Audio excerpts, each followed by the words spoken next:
안녕하십니까? 깡패시사입니다. 오늘의 주요 이슈를 전해드리기에 앞서 먼저 밝혀둡니다. 저는 우익, 우파, 보수의 입장으로서 작은 목소리를 내고자 하는 한 사람입니다. 좌익, 좌파, 진보 성향이신 분들은 듣기 거북할 수 있겠습니다만 자신과 똑같은 입장이 아니라고 해서 무작위, 악의적인 신고는 지양해 주시길 바라며 99% 사실에 근거하여 보도하고 분석하겠습니다. 오늘의 이슈를 전해드립니다. 바로 어제였습니다. 2019년 4월 11일에 대한민국 수장인 문재인 대통령은 북한 김정은과 미국 트럼프의 대화 재개를 위해 미국 워싱턴을 방문했고 북한 내부에선 최고인민회의가 열린다고 말씀드렸는데요. 북한 김정은은 자신의 권력과 체제를 공고히 하느라 여념이 없었던 반면에 우리 대한민국 대통령은 무엇을 하고 있나요? 미국 트럼프 대통령은 대한민국 문재인 대통령의 방문이 달갑지 않았던 걸까요? 약 120분간 진행했던 회담 중 단독 회담은 채 5분도 안 됐던 것으로 알려졌습니다. 문재인 대통령과 미국 트럼프 대통령이 현지 시각으로 4월 11일 백악관에서 정상회담을 갖고 북한 비핵화와 미국과 북한의 대화 재개 문제, 한미 방위비 분담금 등 대한민국과 미국 간의 현안들을 논의했는데요. 문재인 대통령과 미국 트럼프 대통령은 미국과 북한의 대화 재개의 필요성에는 원칙적으로는 공감대를 이뤘지만 북한이 비핵화로 가는 과정 중에 대북 제재나 남북 경제협력, 그리고 미국과 북한의 대화 재개를 위한 조건 등에서는 이견을 드러냈다고 합니다. 문재인 대통령의 생각은 무엇이었을까요? 문재인 대통령은 한미 정상회담에서 미국과 북한이 포괄적 비핵화 방안에 합의하고 난 이후에 북한이 영변 핵시설과 일부 핵심 시설을 폐기하는 조치에 나서면 미국도 이에 상응하는 제재 완화 조치를 단계적으로 이행하는 굿 이너프 딜을 한 것으로 알려졌는데요. 하지만 미국 트럼프 대통령의 생각은 완고했습니다. 미국 트럼프 대통령은 북한이 핵의 완전한 폐기와 제재 완화를 막교하는 이른바 빅딜과 포괄적 합의를 주장했으며 이런 와중에 문재인 대통령은 남북 정상회담을 조만간 추진하겠다고 했다고 합니다. 도대체 무슨 생각으로 미국을 간 것일까요?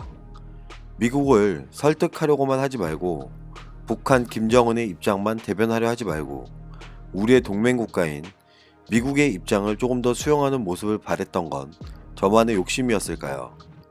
미국 트럼프 대통령은 문재인 대통령과 제재 해제 문제를 논의할 것인지 북한이 비핵화 할 때까지 제재 유지를 할 것인지 물음에 대해서는 계속해서 대북 제재는 유지될 것이라고 답변했으며 현재 수준의 제재는 적정한 수준의 제재라고 생각하며 앞으로 추가 제재는 고려하고 있지 않지만 북한 김정은이 완전한 비핵화가 아닌 지금처럼 부분적인 비핵화나 단계적 비핵화를 주장한다면 제재를 풀지 않겠다는 것이 미국 트럼프 대통령의 입장임을 확고히 밝힌 건데요.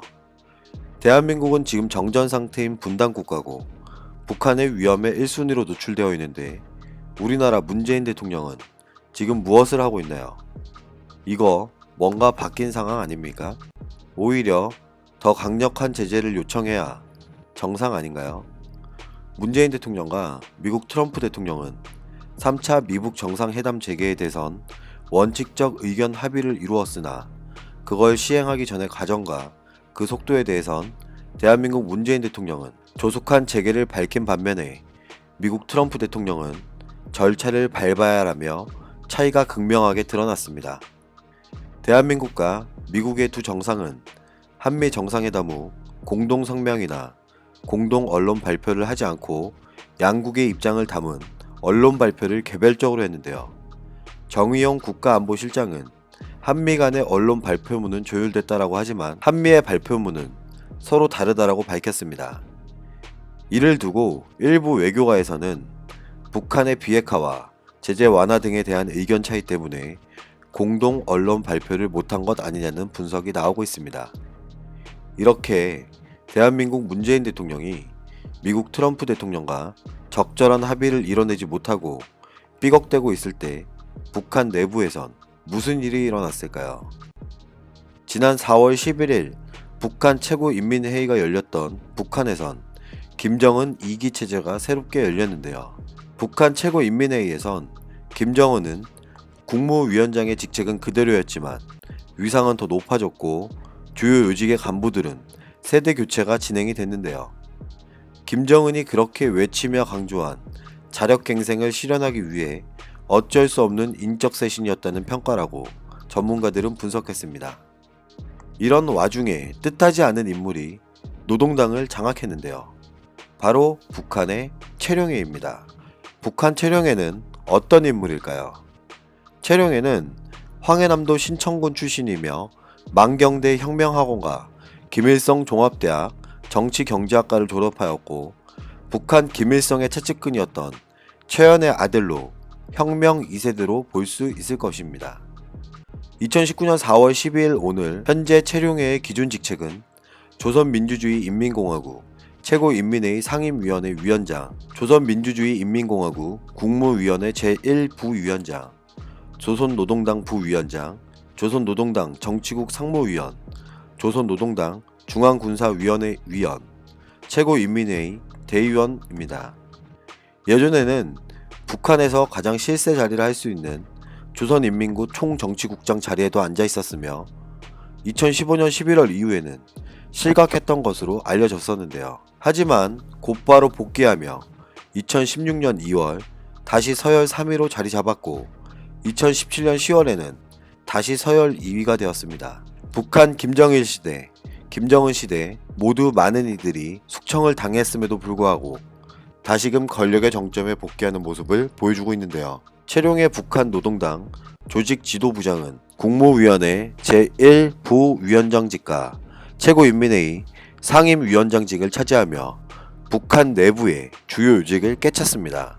북한의 주요 언론 매체 중 하나인 조선중앙통신은 12일 이렇게 밝혔습니다. 4월 11일 북한 최고인민회의에서 조선민주주의인민공화국 내각총리를 선거했으며 새로운 총리로 김재룡이 선출됐다고 하는데 이 김재룡이라는 인물은 크게 알려진 게 없는 인물입니다.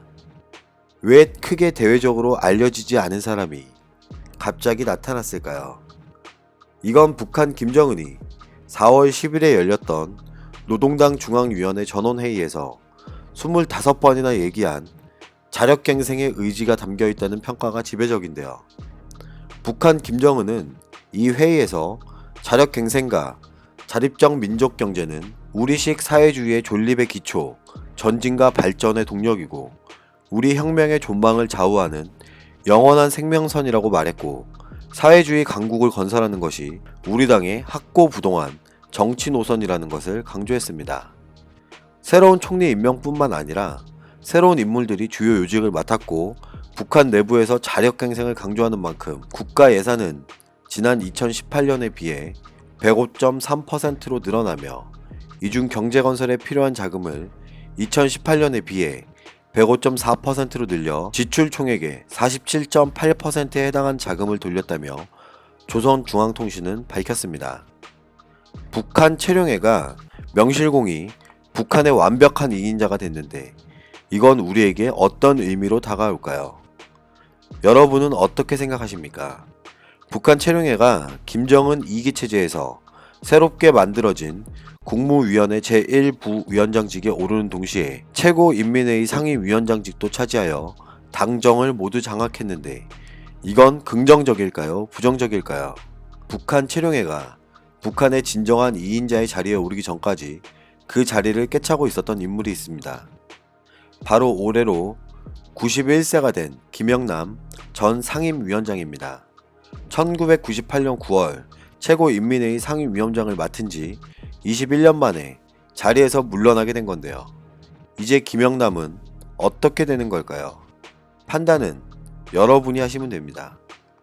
일각에선 외교활동을 전혀 수행하지 못했던 김영남 대신에 앞으로는 최룡해가 대신할 것이란 전망도 나오고 있는데요.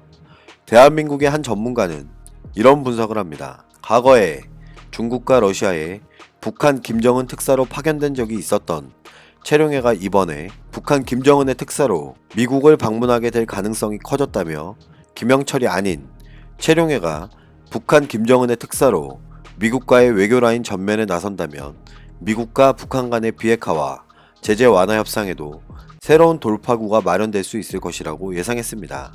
북한이 큰 기대를 걸고 그 먼 거리를 기차로 이동했던 2차 하노이 미북 정상회담은 아무런 성과 없는 노딜로 끝났지만 대미 협상 라인은 여전히 건재함을 드러냈는데요. 하노이 회담을 전두지휘했던 북한 김영철과 리용호는 국무위원회 위원에 유임했고 북한 최선위도 원래 거쳐야 하는 단계인 후보위원도 거치지 않고 국무위원으로 바로 직행하며 지금까지 없었던 초고속 승진을 이어갔는데요. 이 사실을 살펴보면 북한 김정은 2기 체제가 미국과의 외교뿐만 아니라 정상국가를 위한 외교활동에 적극 나설 것이라고 평가되는 대목입니다. 대한민국 통일부는 4월 11일 열린 북한 최고인민회의와 관련 북한 내부 통치구조 내에서 세대 교체가 이뤄지고 있는 것으로 평가를 하고 있습니다. 통일부 부대변인은 11일 오전 정례 브리핑에서 이번 최고인민회의를 보면 북한의 큰 통치구조 변경은 없는 가운데 김영남, 최태복 등 고령자가 물러나는 세대교체가 이루어지고 있는 것으로 보인다고 밝혔는데요. 국무위원회 내 제1부위원장 자리가 신설이 되고 변동이 있는 것으로 보인다면서도 오늘차 회의까지 조금 더 지켜봐야 정확한 결과를 알 수 있을 것 같다고 설명했는데요. 북한 내부에서 기존 김일성 시대부터 김정일 시대에 걸쳐 주요 핵심 자리에 있었던 고위 관계자들의 이번 인사변동은 우리 대한민국에 어떻게 다가올까요? 북한의 완전한 비핵화 FFVD가 있기 전까지 입장을 바꾸지 않겠다던 미국 트럼프 대통령, 단계적 비핵화에 따른 단계적 제재 완화를 요청하는 듯한 어느 한 사람, 우린 누구의 목소리를 응원해야 할까요? 그건 선택은 여러분의 몫입니다. 감사합니다.